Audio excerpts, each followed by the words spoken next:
Bismillahirrahmanirrahim. Assalamualaikum warahmatullahi wabarakatuh. Alhamdulillah alladzi arsala rasulahu bil huda wa dinil haqq liyudhhirahu 'ala dini kullih wa kafa billahi syahida.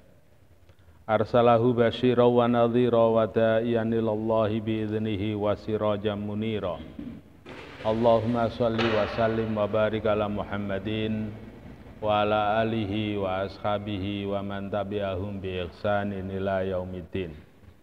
Subhanaka la ilma lana illa ma 'allamtana innaka antal alimul hakim wa tub 'alaina innaka antat tawwabur rahim. Rabbi shrah li sadri wa yassir li amri wahlul 'uqdatam min lisani yafqahu qawli. Amma ba'du, jamaah sekalian yang dirahmati Allah Subhanahu wa taala.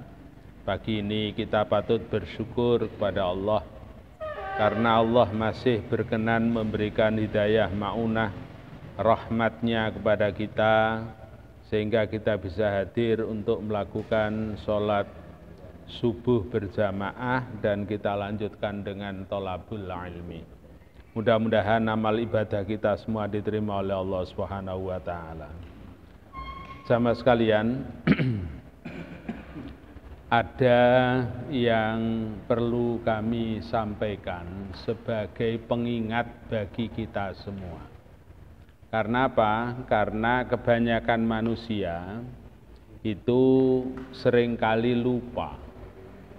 Paling tidak yang seringkali dilupakan itu adalah bahwa tiap hari yang sudah kita rasakan dan hari ini itu pertanda bahwa umur kita ini semakin berkurang dari jatah yang diberikan oleh Allah kepada kita.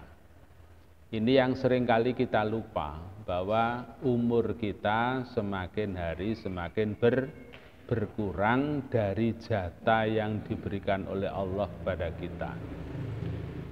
Yang berarti pula kalau umur kita ini semakin berkurang, berarti kita semua ini lebih mendekat kepada kematian. Kalau kita lebih dekat dengan kematian, otomatis berarti kita ini semakin akan menjadi jauh dari dunia.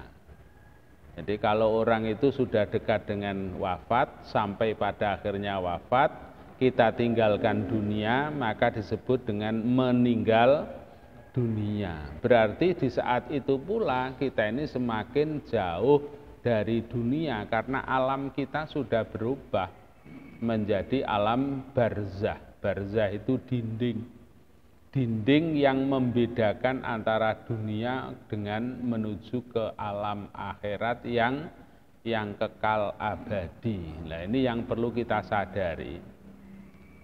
Beberapa bulan yang lalu saya itu ya baru sadar. Begitu ke puskesmas itu oleh petugas diarahkan, "Anu Pak, nanti di bagian lansia Pak." Loh, aku ini wis tua berarti ya. Di lansia, tak pikir jek enom. Ternyata sudah alamatnya itu sudah alamat lansia, begitu loh. Berbeda dengan di bawah umur 50 itu kan insya Allah belum lansia. Jadi menyadarkan pada kita, oh bawang didelok umure, oh iya. Anu Pak, nanti di bagian lansia. Dan di bagian lansia itu lebih banyak jumlahnya daripada di yang lain. Oh berarti sing lebih mau berangkat iki sing akeh iki, berangkat duluan itu lansia. Namanya saja sudah lansia. Guyonane teman-teman, ini guyonan Pak. Pak Aman sudah punya cucu, sudah punya 3. Berarti Pak Aman itu kalau tidur sama nenek-nenek. Loh iya wong putuku nyeluke nenek, berarti aku turune karo nenek. Itu guyonannya. Nah, supaya cek gak turu karo nenek Pak, ya, bojone dikuliahno sehingga tidur sama siswi katanya gitu. Guyonan kan teman-teman, astagfirullah, ada aja. Nah, Ini artinya bahwa kita sering lupa bahwa kita ini tambah hari itu tambah usia, tambah tua, tapi sekaligus adalah tambah lebih dekat dengan kematian. Itu yang pertama. Lah yang kedua, Bapak dan Ibu sekalian, yang sering kali kita lupa itu bahwa tiap hari kita itu mendapatkan rezeki dari Allah. Itu mutlak, tidak bisa tidak, karena yang berhak, yang memberikan rezeki pada kita itu ya hanya Allah. Tapi kita kadang-kadang kemudian lupa. Karena apa? Karena asumsi pemikiran kita kebanyakan iku nek arane rezeki iku rupa duwe. Nek gak duwe koyoke dudu rezeki. Lah ini yang mindset kita itu, pikiran kita itu seperti itu, sehingga kalau tidak menerima uang kayak bukan menerima rezeki. Padahal bangun tidur kita ini sudah mendapatkan rezeki Allah berupa umur dan kesempatan. Di saat kita minum, kita ini yo dapat rezeki. Kita bisa menghirup udara, kita sudah mendapatkan rezeki. Maka ada tulisan kejadian di Arab Saudi. Ada orang umur 70 tahun kemudian sesak nafas, kemudian dibawa ke rumah sakit. Begitu di rumah sakit sepekan, kemudian diizinkan pulang oleh dokter. Padahal ini sesungguhnya kejadian tidak hanya di Arab Saudi, di mana saja banyak terjadi yang sepadan atau semisal atau sama dengan kejadian yang dialami oleh orang Arab Saudi. Umurnya sudah 70 tahun. Begitu diizinkan pulang, karena mau pulang akhirnya ngurus surat perpulangan, yaitu untuk membayar administrasi dan lain sebagainya. Begitu sudah disodorkan kwitansi perpulangan itu, dia melihat ongkos dokter sekian, kamarnya sekian, dan sekian-sekian, termasuk yaitu untuk membayar oksigen. Begitu melihat oksigen yang harus dibayarkan selama sepekan itu, beliaunya kemudian menangis. Dokternya kemudian bertanya, ada apa Pak, kok menangis? Apakah Bapak tidak punya uang untuk membayar biaya selama dirawat di rumah sakit? Jawabnya tidak. Insya Allah saya bisa membayar, jangankan untuk membayar jumlah ini, 2 kali lipat daripada ini saya bisa. Yang menjadikan saya menangis ini karena terharu. Saya hanya sepekan saja harus membayar oksigen sekian puluh real.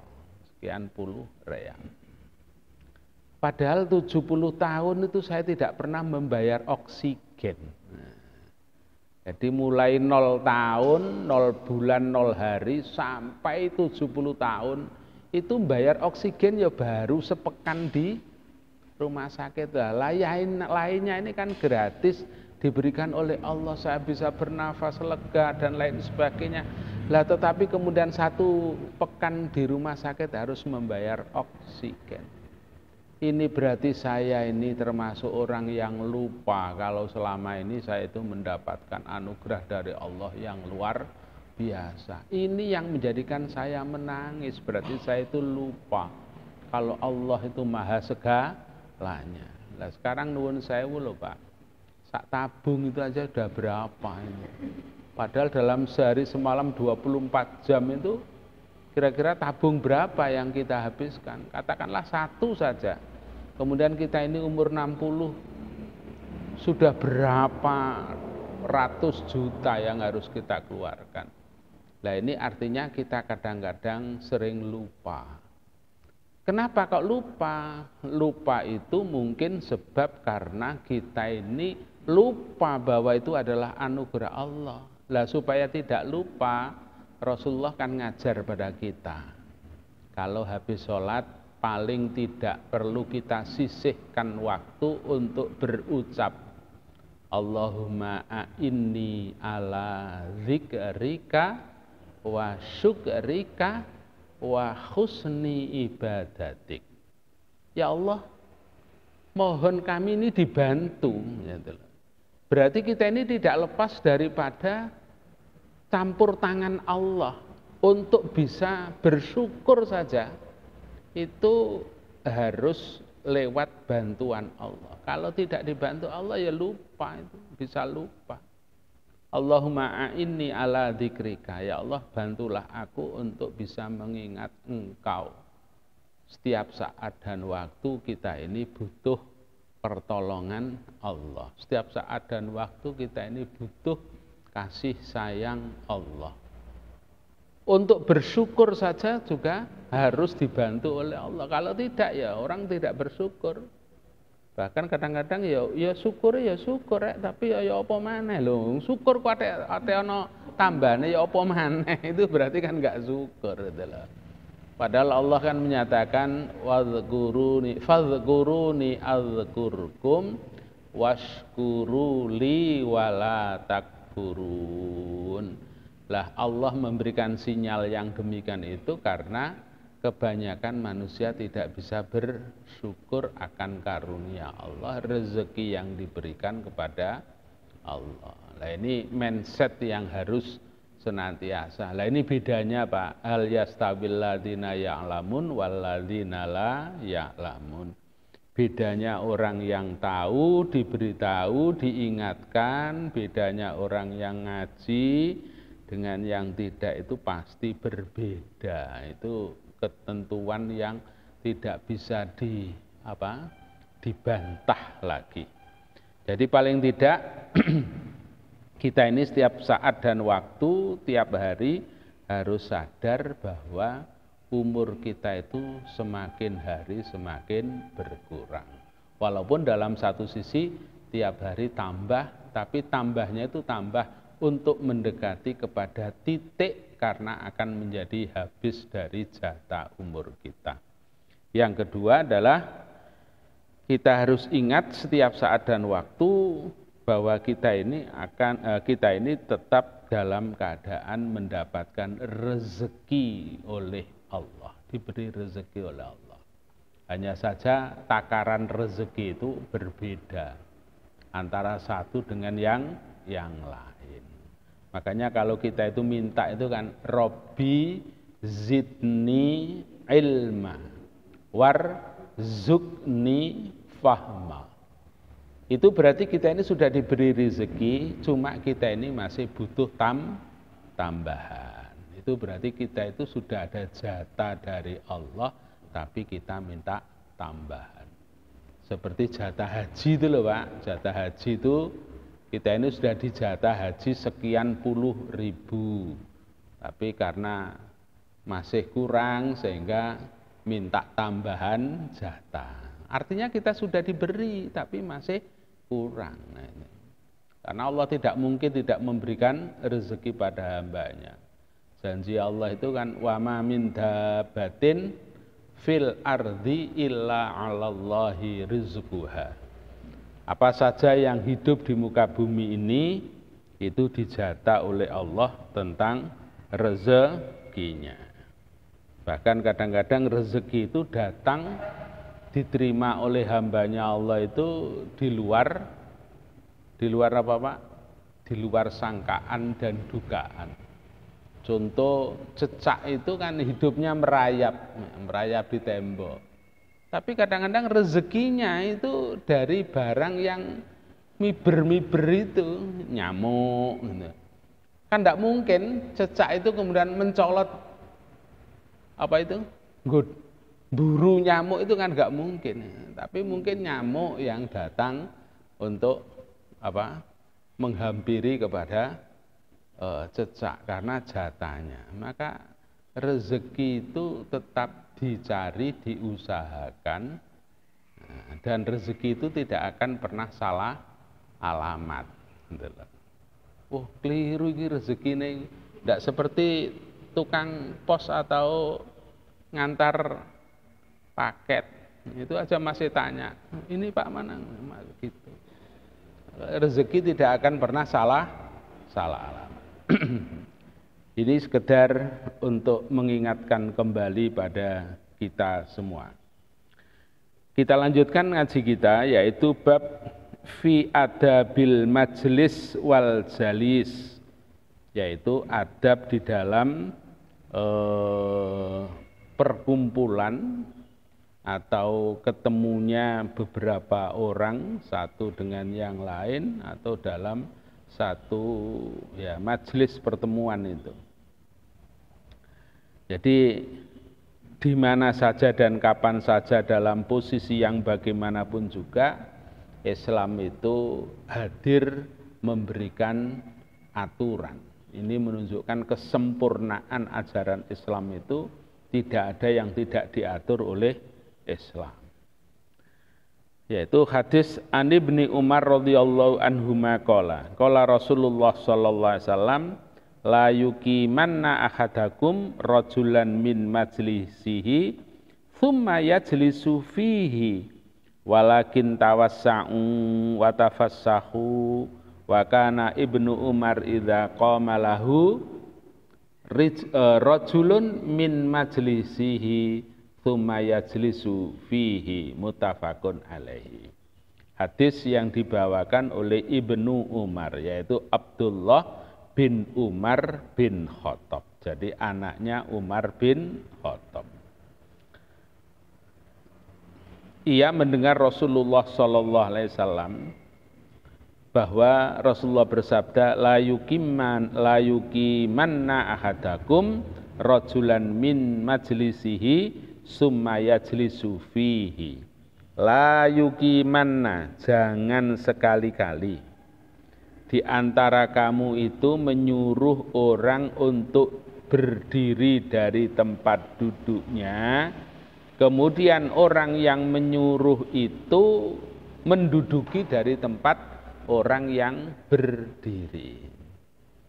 Jadi misalnya duduk seperti ini, saya datang kemudian Pak Darmawan tak suruh, Pak tolong Pak sampean ngadeg Pak.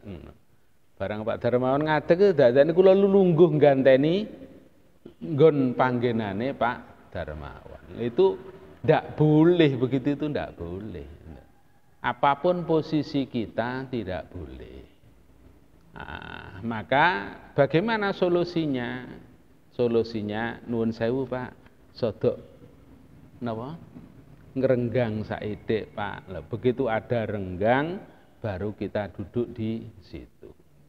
Tidak boleh kemudian, Pak Citarom nuwun sewu Pak, jenengan ngadeg Pak. Lah Pak Aman, kalau tak lungguh riki, itu tidak boleh itu. Jadi ya bilang nuwun sewu Pak, ngerenggang saithik Pak, kalau tak derek lenggah. Itu solusinya. Bayangkan perasaan orang yang disuruh ngadeg, yang duduk dari tadi, lah kemudian tiba-tiba dikongkon ngadeg. Terus mari ngono sing ngongkon ngadeg lungguh di situ ya napa perasaane wong sing dikongkon. Waduh, gak tepak iki. Teko kari kok njaluk ndek ngarep. Kok kari ya manggo ndek ngurian gitu. Nah itu kata Nabi la yuqimanna ahadukum rajulan min majlisihi summa yajlisu fihi walakin tawassa'u wa tafassahu. Tetapi hendaklah dia berkata, hendaknya direnggangkan, hendaknya dirapatkan, saya kemudian mau duduk di situ. Nah, ini dipraktekkan oleh Ibnu Umar, wakana Ibnu Umar, dan adalah Ibnu Umar itu idza qama lahu rajulun min majlisi yamlablis fihi. Umar itu tidak mau menduduki tempat yang ada orangnya, kemudian berdiri mungkin karena keperluan keluar, entah itu buang angin atau mungkin buang air kecil. Itu Umar ndak kok kemudian menduduki pumpung kosong tak lungguane, ndak begitu. Tapi masih bertanya kepada kanan kirinya, ini ada orangnya yang duduk di sini enggak? Oh ya Pak, orangnya baru keluar. Oh ya sudah, kalau gitu saya cari tempat yang lain. Gak kok terus timbangannya kosong tak lungguh lah. Nek wonge teko terus ya apa? Lho, nggonku wis dinggoni uang gitu. Ini berlaku bagi di mana saja, termasuk mungkin di angkutan umum. Jadi kalau kita naik bis, kok ono kosong, ya kita tanya dulu lah. Nuwun sewu Pak, Mas atau Mbak, ini sudah ada yang nempati apa tidak? Oh iya Pak, orangnya baru turun, nanti mau kembali lagi. Jangan kemudian ujuk-ujuk tumbangannya ono sing kosong langsung lungguh di situ. Lah kalau nanti orangnya datang. Nah kalau orangnya itu temperamental tidak terima, ya bisa digegeran Pak di situ itu. Dan ini sering kali terjadi itu, sering kali terjadi karena tidak melakukan etika-etika di dalam pergaulan di saat berada dalam satu majelis. Itu indahnya Islam itu begitu Pak, Masya Allah. Tapi kira-kira ada nggak Pak yang tanpa begitu itu? Semoro-moro nyelonong, ada nggak gitu ya? Gitu. Ya Allah ya Karim. Wa an Abi Hurairah radhiyallahu anna Rasulullah sallallahu alaihi wasallam qala idza qama ahadakum min majlisihi fa huwa raji'a ilaihi fa huwa ahaqqu, rawahu Muslim. Kata Nabi, kalau ada orang duduk kemudian orang itu keluar dari tempat duduknya karena sesuatu hal, tsumma raja'a, kemudian orang itu balik lagi, maka orang yang balik lagi itu adalah wa huwa ahaqqu, dia itu lebih berhak untuk mendudukinya. Nah, itu jadi kecuali kalau orang itu memang ada memberikan pamitan atau memberikan izin pemberitahuan, Mas ini tak tinggal, saya nanti sudah tidak balik. Lah itu kecuali, itu berarti orang yang ditanya itu akan memberikan, oh iya tadi orangnya pamitan sudah keluar Pak, monggo dimasuki, itu tidak apa-apa. Sampai begitu Rasulullah mengatakan wa huwa ahaqqu bihi, orang itu yang lebih berhak untuk menempatinya. Wa an Jabir bin Samurah radhiyallahu anhu maqala kunna idza ataina Nabi sallallahu alaihi wasallam jalasa ahaduna khaisu yantahi. Ada lagi riwayat dari seorang Jabir bin Samurah. Jabir bin Samurah itu mengatakan begini, kalau saya itu datang di majelisnya Nabi, ya, majelisnya Nabi itu ya di tempat pengajian Rasulullah memberikan tausiah, karena Rasulullah itu kalau habis sholat atau di mana saja berada, pasti Rasulullah itu dikerumuni oleh para sahabat. Lah kata Jabir bin Samurah, kalau saya itu datang di majelis Nabi, ya di mana saya itu melihat ada tempat yang kosong yang ada di belakang, yaitulah saya yang duduk di situ. Saya tidak akan istilahnya terus menyibak-nyibak orang. Napa nyibak-nyibak niku? Nglangkah-nglangkai wong, oh ngarep sono kosong. Itu tidak, tapi dia duduk di mana di mana dia itu berada di posisi yang paling belakang yang tidak sampai ngelangkah-ngelangkai orang. Seperti itu yang dilakukan oleh sahabat setelah mendapatkan pencerahan dari Rasulullah sallallahu alaihi wasallam. Wa an Abdillah bin Salman Al-Farisi qala Rasulullah sallallahu alaihi wasallam la yaghtasilu rajulun yaumal jum'ati wa yatatahharu mastata'a min dhuhrin wa yadahinu fi duhnihi aw yamassa min tibi fihi thumma yakhruju fala yufarriqu bainal isnain thumma yusalli ma kutiba lahu thumma yansitu idza takallamal imam illa ghufira lahu ma baina wa bainal jum'ati ila ma bainal jum'atil ukhra, rawahul Bukhari.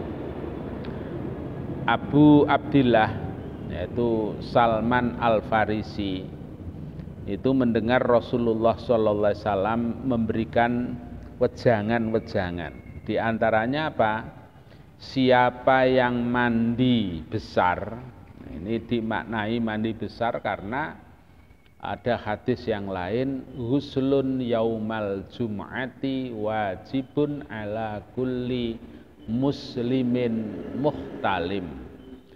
Mandi besar pada hari Jumat itu wajib bagi orang muslim yang sudah balik.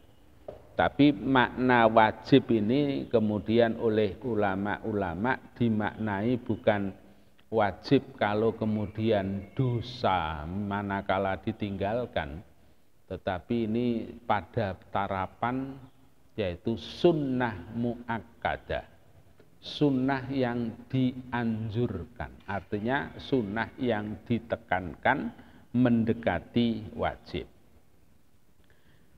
Siapa yang mandi pada hari Jumat, ini jumhur ulama pun juga memberikan semacam fatwa. Kapan mandi Jumat itu? Mandi yang besar itu yaitu mulai fajar sampai pada menjelang berangkat ke Jumatan.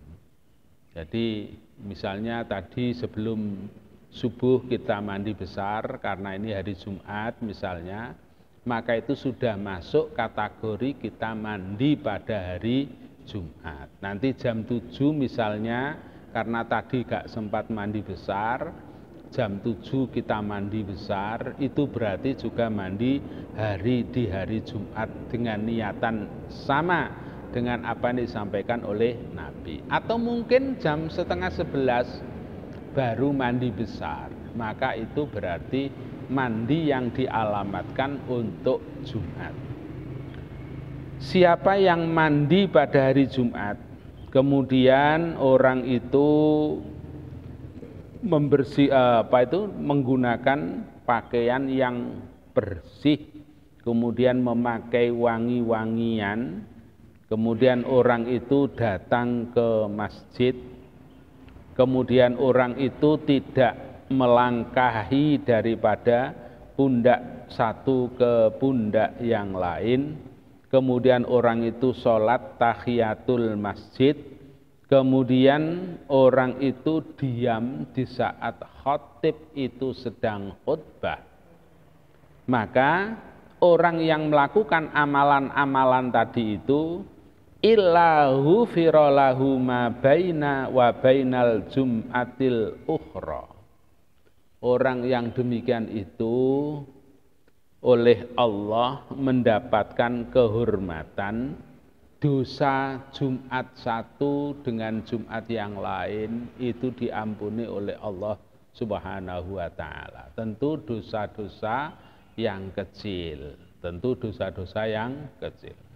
Ini menunjukkan bahwa ada etika di dalam orang masuk ke masjid, wabil khusus di hari Jumat, yaitu datang sudah dalam keadaan bersih, pakaian rapi, pakai wangi-wangian, diawali dengan mandi tadi itu, kemudian berangkat masuk ke masjid, kemudian tidak melangkai, kemudian orang itu sholat tahiyatul masjid, setelah itu kemudian orang mendengarkan khutbah.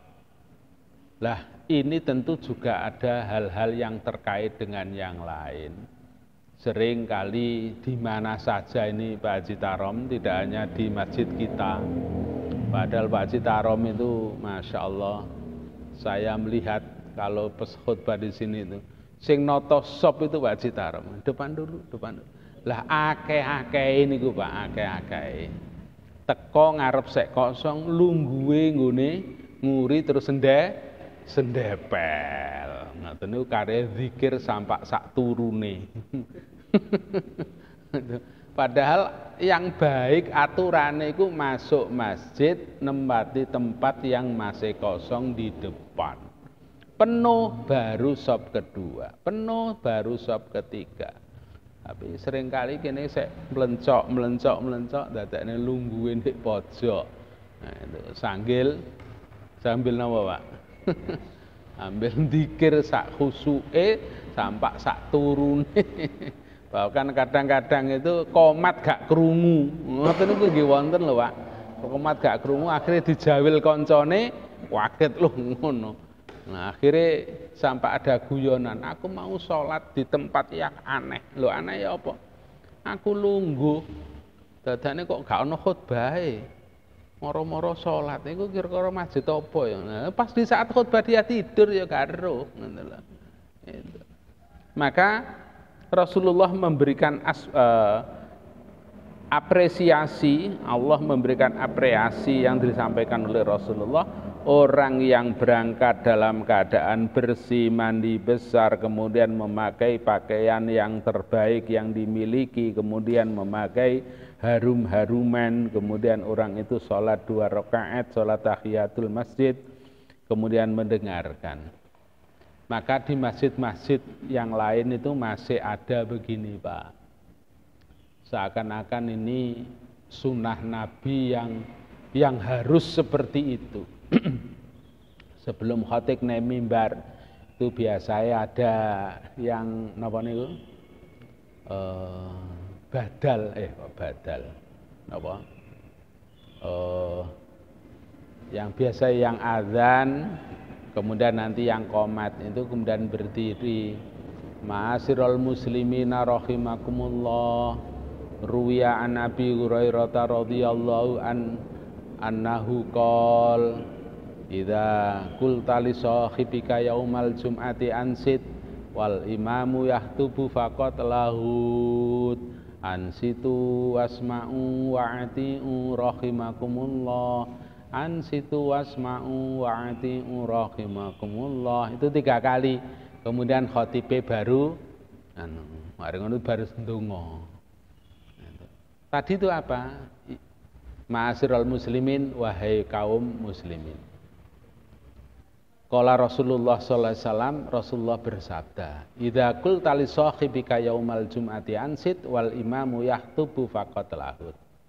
Siapa yang ngomong atau diam mengingatkan pada yang lain sementara waktu khatib itu sedang berkhutbah, maka terkurangilah nilai daripada ibadah sholat Jumatnya orang itu. Loh, sing ngelingno saja itu loh ditegur. Apa maneh sing dielingno karena ngomong. Jadi misalnya Pak Eko ngomong, nah, terus tak tegur, Pak Eko meneng. Lho kula niku lho ya salah ngoten niku. Pak Eko ya tentu salah. Nah, sing supaya tidak terjadi omongan itu ya dijawil Pak Eko itu terus.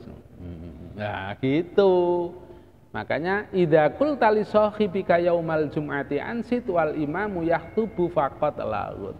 Nah, ini di masjid-masjid yang masih menggunakan itu masih dengan teks seperti itu. Lah di masjid yang sudah modern itu ya pengumuman khotib hari ini.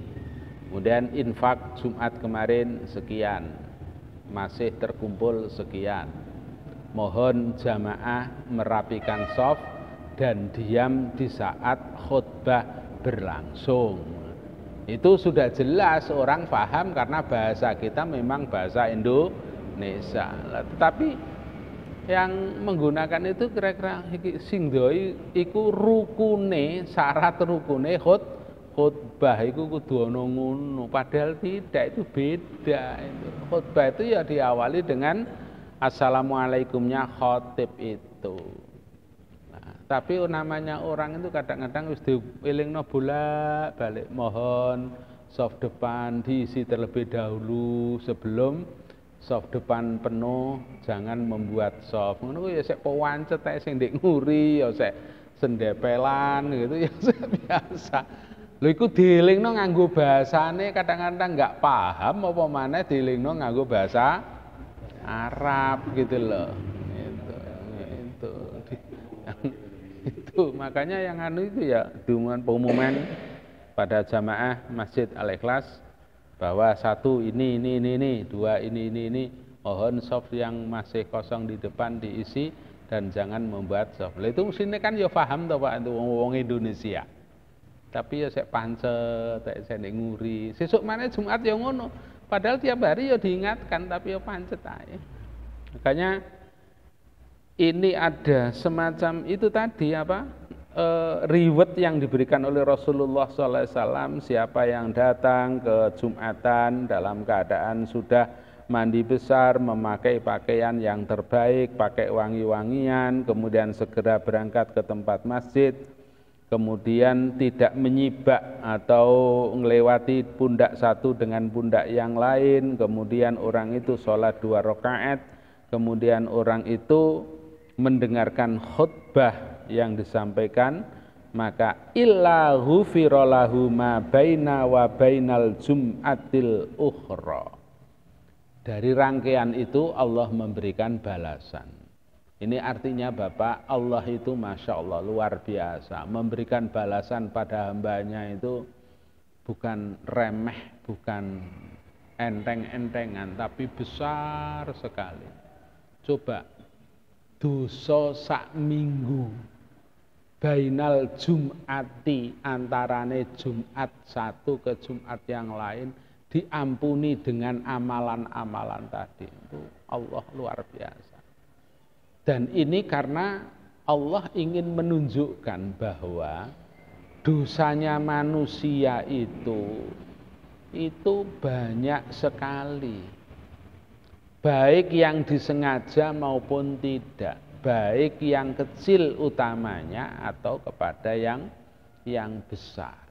Tapi Allah dengan taunya hambanya seperti itu, Allah itu banyak memberikan sarana-sarana untuk diampuni, dikurangi dari dosa-dosa itu sungguh luar biasa. Hanya tinggal orang yang naudzubillah min dzalik ndablek saja, kemudian dosa itu tidak berkurang. Padahal kita itu tiap hari istighfar, astagfirullahaladzim, ya Allah ampunilah dosa kami, ya Allah dosa kedua orang tua kami, ya Allah, dan seterusnya. Wa an Umar bin Khattab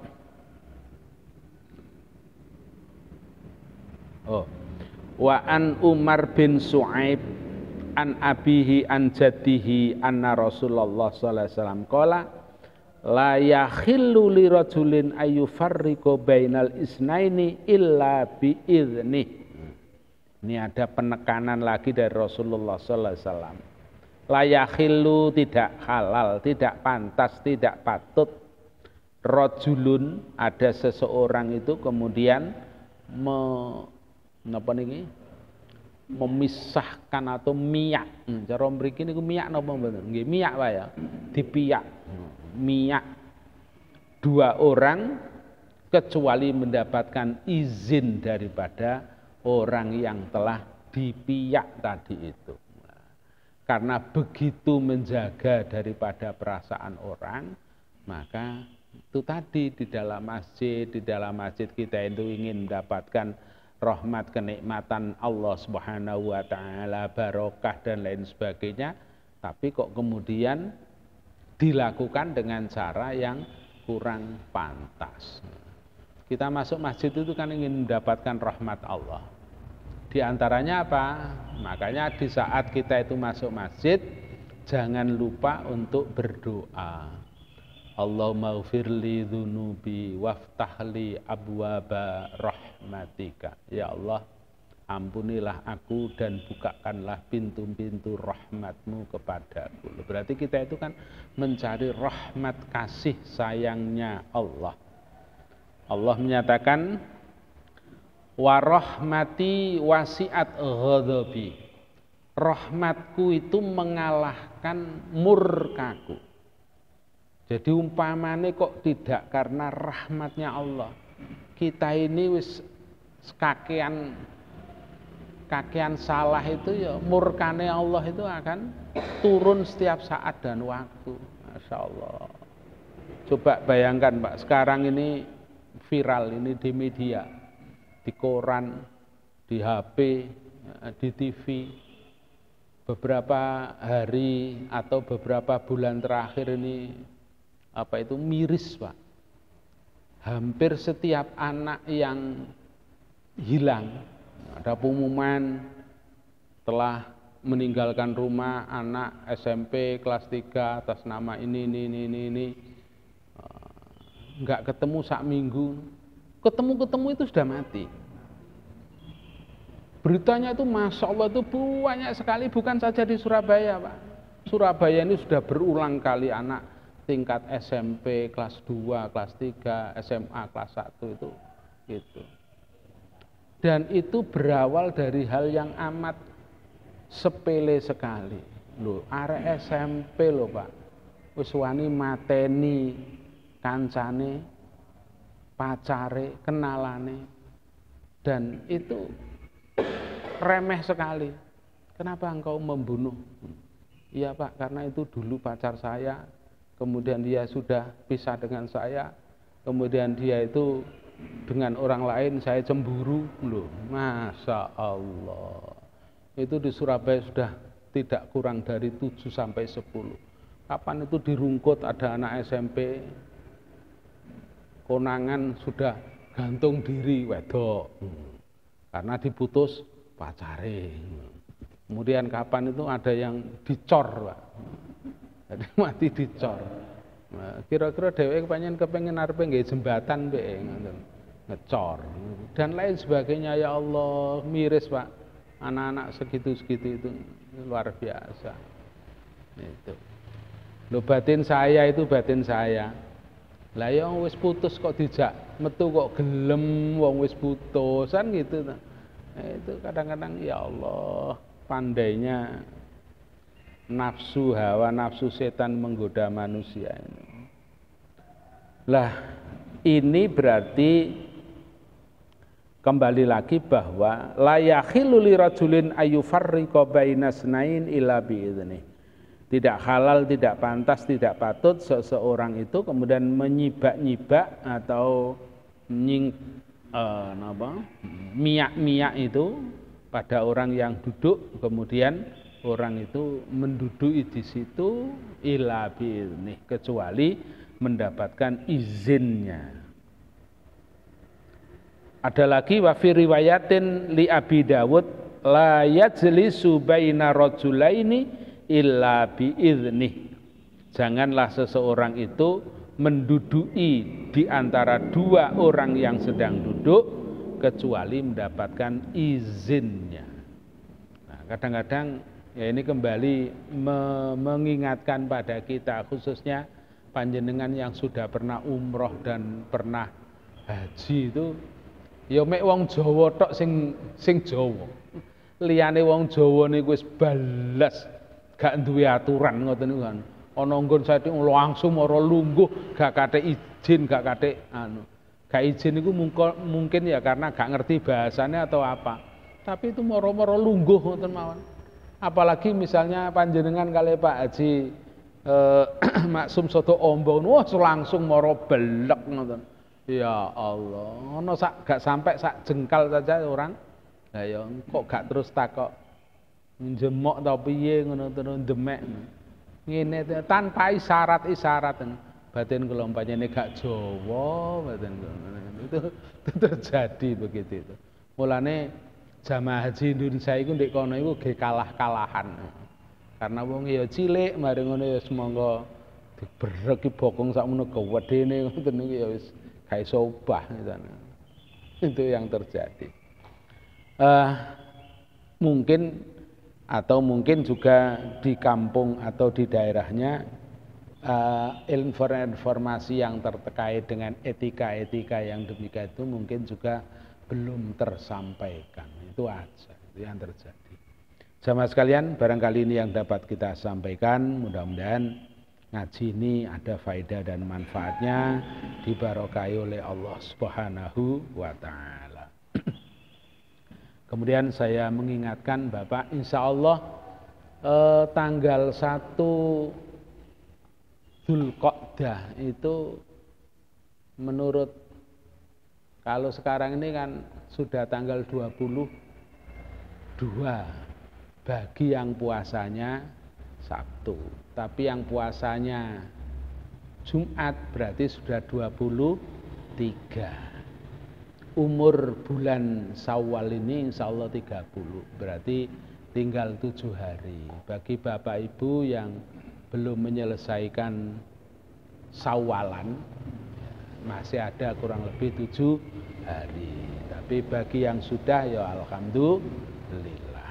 Demikian, subhanakallahumma wa bihamdika asyhadu an la ilaha illa anta astaghfiruka wa atubu ilaik. Assalamualaikum warahmatullahi wabarakatuh.